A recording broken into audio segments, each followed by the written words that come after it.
Malacanang is urging consumers not to engage in panic buying amid tensions in the Middle East.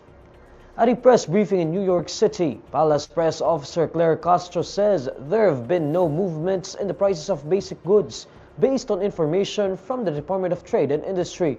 However, oil companies are scheduled to implement increases in fuel prices this week.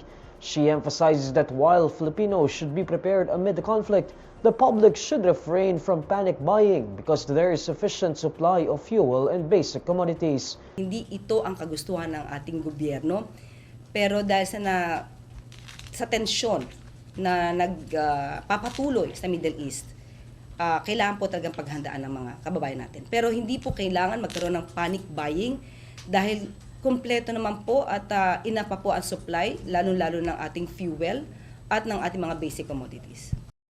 Castro notes that there is no need for citizens to stockpile goods or increase their profits or markups, saying the situation has not reached that point.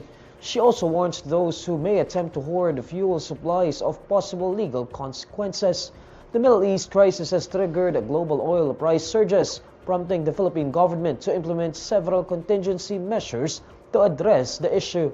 Several local oil firms will stagger fuel price hikes this week, with diesel prices increasing by up to 24 pesos per liter.